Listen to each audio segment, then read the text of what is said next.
is quite normal compared to other countries. People have also been concerned about the introduction of controlled foreign corporation or CFC rules. Now, these have been talked about in India, I think, since way back in 2003. And every so often we hear noise being made around the introduction of CFC, but they have come as a surprise in this version of the direct tax code. Are you concerned about the introduction of CFC rules? People say that they've got the timing entirely wrong, and this is coming at a time when corporate India is just beginning to go international, and this might in fact be a significant deterrent for M&A activity. Are you concerned about the timing of this new proposed regulation? I'm always concerned about new rules, but if you look back historically, you have to see when the US introduced as the first country in 1962 their Subpart F rules. It was a time after the Second World War where companies became international. So they were the first ones when the US firms tried to move mobile, in most cases passive business, to low tax jurisdictions. So they felt they have to do it. Now this continued, Germany in 72, other countries later on, and even Brazil introduced CFC rules as the first emerging market in the mid-80s. They didn't do it particularly well, but I do have very clearly an understanding that Indian firms who are becoming more international are facing the same issue. India is not a low tax jurisdiction, and the Indian taxpayers also look for tax havens.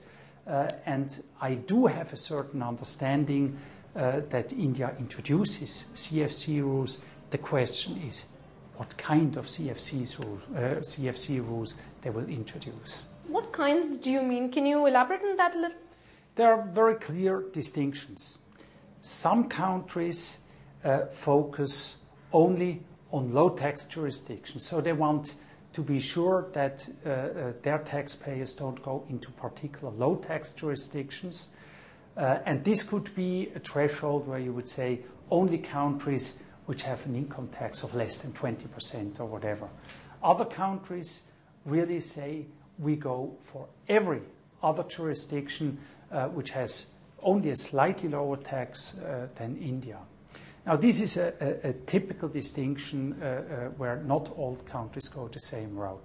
The second distinction is it on all kind of income, or is it only on certain types of income, which I call the mobile business, which is typically passive income like interest income, royalty income, dividend income, but also intragroup service, intragroup trading, or you can't go to a foreign company which gets real estate income from India in this particular case. So I think you should look at on what income you would apply the rules. Now, coming back to India, my recommendation would be to not make it overly complex.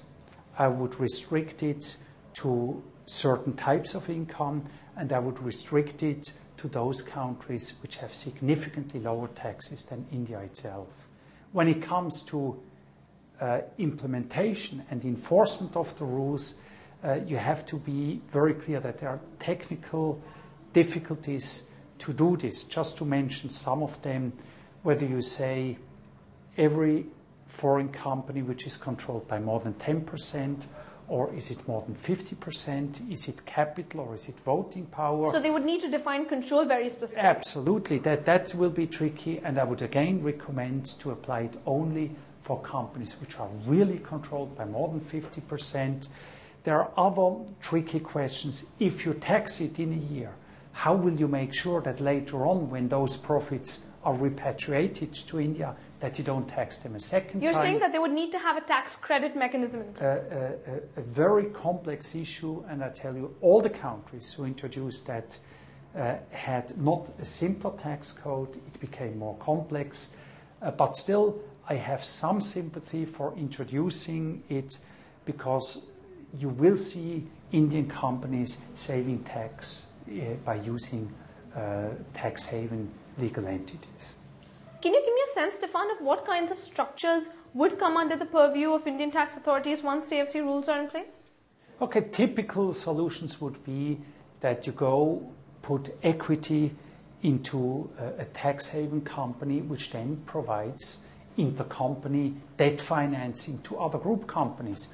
So the interest income flowing to this country would not be taxed there, or would be taxed at a very low tax rate, and then it's not distributed back to India, but given as a loan to the parent company, that the Indian company can distribute the dividend to the shareholders. So that's the typical situation you would try to avoid. Let's look at another situation of what intercompany trading means.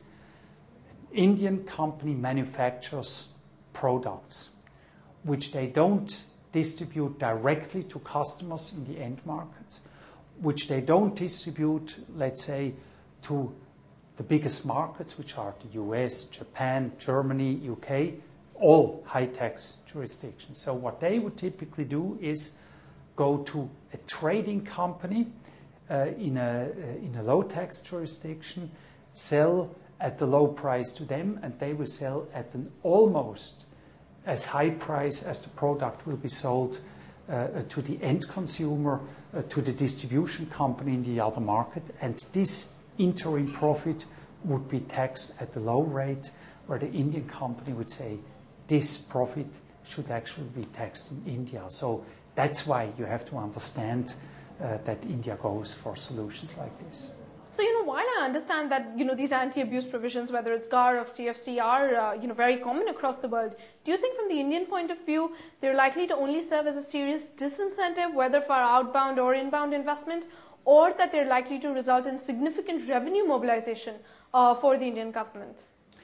I can see that the more international the Indian multinationals become in the near future, the more they will need it. I think it is significant, and if you don't have it, there is a certain tendency that the big profits will be in low tax jurisdictions or typical tax havens. I think to avoid a serious tax base erosion, you would go for something like that, the more international the Indian firms become. So all in all, Stefan, are we better off or worse off compared to DTC 1.0, if I may call it that? There were a number of concerns raised after the first version. Not all of those have been addressed, but some have. All in all, from a foreign perspective, do you think India is better off or worse off? If implemented well, the country will be better off.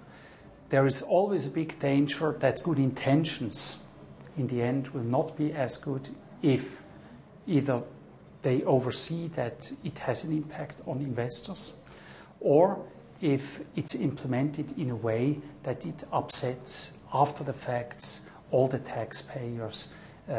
So I think the intention is the right one, but it remains to be seen how it will be implemented. Well, if implementation is the key, we'll only know that once this code becomes law. Thanks very much, Stefan, for your time. Thank you.